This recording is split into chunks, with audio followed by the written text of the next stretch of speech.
مساء النور والسرور على احلى متابعين ديال قناه زنوبه ديابيت واحلى سكريين. كنتمنى تكونوا كلكم بخير وعلى خير بصحه وعافيه. وبحال ديما اليوم نهار جديد وفيديو جديد. درت لي معكم اليوم واحد الوصفه اللي غادي تعجبكم بزاف بزاف، غنيه بالبروتين، اللي هما لي نوغيت صراحه بالدجاج. جاو ماشي رائعين، اكثر من رائعين، لان واحد التتبيله غزاله اللي درنا فيهم. جاو لداد هشاش بنان زوينين، غادي يعجبوكم بزاف. لي نوغيت كروكيت كيف ما سميناهم، لانهم جاو غزالين وعجبوني صراحه بزاف انا ووليداتي.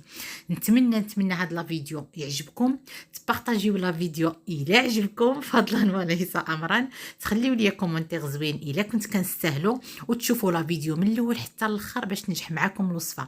الناس اللي ما مابونينش في قناتكم زنوبه ديابيت نتمنى تابوناو فضلا وليس امرا، ونمشيو باش نديروا الوصفه وطريقه التحضير يا احلى متابعين.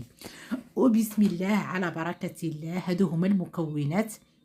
يبان لكم هنا شويه اللوان ناصحين كيف تنقولوا، راه غير الضو ديال الكاميرا. المكون الرئيسي هو صدر ديال الدجاج، من بعد ما غسلناه بطبيعه الحال وكل شيء. عندنا الثومه، عندي هنا الزعتر، نقدروا نديروا الحباق، نقدروا نديروا زعتره اللي بغيتو. عندي هنا 30 غرام من جبن موتزاريلا. الناس صراحه الجبن انا كنقول نديروه في هذه الوصفه، كيعطيها واحد لوغو غزال وكتجي زوينه، وداك الدجاج ما كيجيش ناشف. وهنا جبن وحده من هذا المثلثات، جبن مثلث غير وحيده درت، ان على حساب الكميه. صراحه ديروا الجبن، لان الا ما درناش راه كيجيو دوك هاد لي نوغيت صراحه كيجيو ناشفين، ولكن هاد المكونات غادي يجيو بهم زوينين. خديت هنا التوابل اللي عندي: الفلفل الاحمر، فلفل اسود، شويه ديال الحار اختياريه، والملح. ولكن ديك الحار كتعطيها واحد ما كتجيش حاره، ولكن كيجي فيها غير واحد المذاق، واحد شويه كتجي غزاله. نتمنى تطبقوها كما هي باش نتوما تنجح معكم، وغادي تعجب الكبير والصغير، غتعجبكم نتوما ووليداتكم وكلها العائله. صافي هنايا كنمشي باش كنطحنهم، كياخذوا ليا شويه د الوقت، لان عرفتوا صدر الدجاج خصو يتطحن مزيان.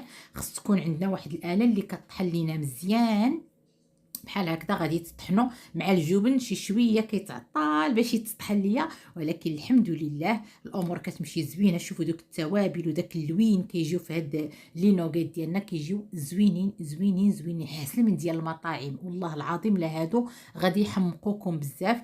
وان شاء الله دابا غادي تستعملوهم بزاف في الشهر ديال رمضان. الله يدخلوا علينا بالصحيحه والسلامه وطول العمر يا ربي، والشفاء لينا جميعا يا ربي، ويحفظ لينا وليداتنا. صافي خديت هاد البول ديالي، غندير فيه الخليط من بعد ما تطحن مزيان كيف ما كتشوفوا معايا، ولا كفيته مطحون، وبداك الخليط ودوك التوابل تخلطوا معاه. راه غير طبقوا الوصفه غادي يعجبكم والله العظيم. ان كنعرفوا الدجاج صدر الدجاج الا ما درناش ليه التوابل راه ما نقدروش ناكلوه، ضروري خاصنا نسموه باش يجيونا دوك لي نوغيت يعجبونا وناكلوهم ونطمعوا نبقاو نديروهم ديما. صافي كيف ما كتشوفوا معايا الخليط بقى لي تما واحد الطريفات، ماشي مشكل، ما تطحنوش مزيان ماشي مشكل. خديت هنا بيضه واحده، وهنا خديت واحد الخليط اللي هو فيه النخاله، دقيق ديال هذا ديال الجوز الهند. تقدروا ديروا غير نخاله اللي هي قليله الكربوهيدرات بوحديتها. انا بغيت ندير هذا الخليط باش يجوني مقرمشين. هذا هو دقيق ديال جوز الهند اللي درت، راه غير شويه وبودور الشيا، لان هادو بثلاثه كيجيو مقرمشين بهاد لي نوغيت.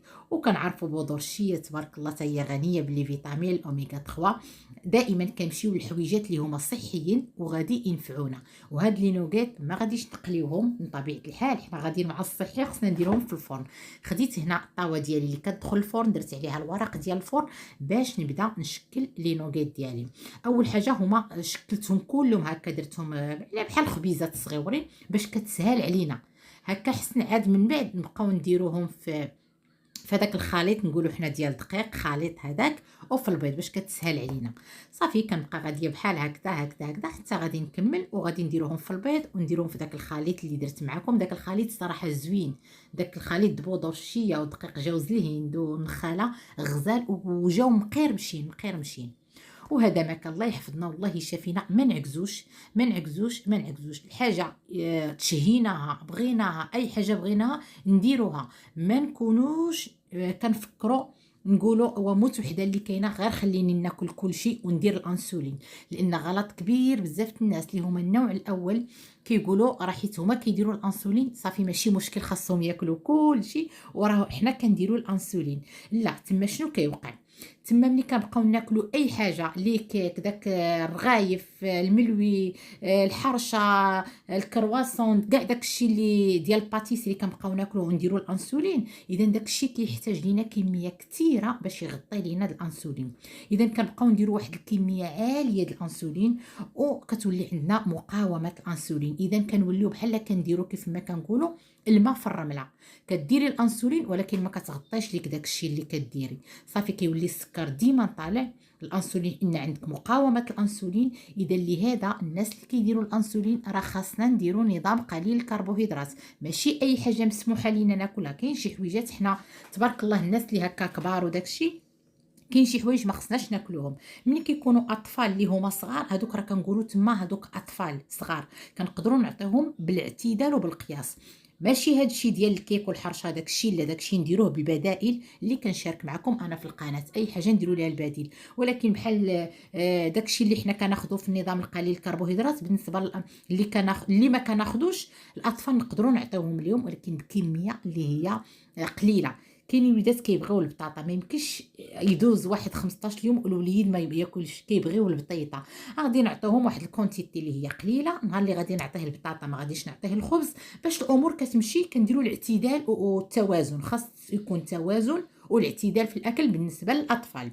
بالنسبه لينا حنا تبارك الله اللي كبار راه ما بقى عندنا لا نمو ولا طور نمو، خاصنا هذا نعرفوا راسنا اش كناكلوا، واي حاجه حطيناها في فمنا الا نعرفوا شنو هي. طولت عليكم الهضره ولكن ديما كنبغي نفيدكم. صافي دابا دخلت لي نوغيت ديالي الفران، شعلته على 200 درجه من الاسفل ومن الاعلى، وكانت هذا هو الشكل النهائي، غزالين مقرمشين. انا بعدا سطاوني وغادي يعجبوكم حتى نتوما، الناس زوينين زوينين زوينين بزاف. المهم سمحوا لي كثرت عليكم الهضره، ولكن ديما راه كنهضر بحرقه وكنبغي نوصل ميساج للمتابعين ديالي، للناس اللي يلاه جاهم السكري باقيين ما عارفينش يتعاملوا معاه، وهذا ما كان. نتمنى لكم الصحيحه والسلامه وطول العمر. رافقتها بهذاك ديك المايونيز، هذاك راه مصايبه في الدار، الوصفه عندكم في قناتكم زنوبه ديابيت، مع زويته بلديه ومع دوك الوريقات هذاك راه الصبانيخ، هذوك راه الصبانيخ قطعتهم بحال هكذاك، صراحه جات رائعه، جاو بنين مع داك الخليط اللي درت ديال المايونيز زويته بلديه والصبانيخ، جاو فنين وبالصحه والراحه. نتمنى لكم الصحه والسلامه، والى فيديو لاحق يا احلى متابعين. شكرا، باي باي.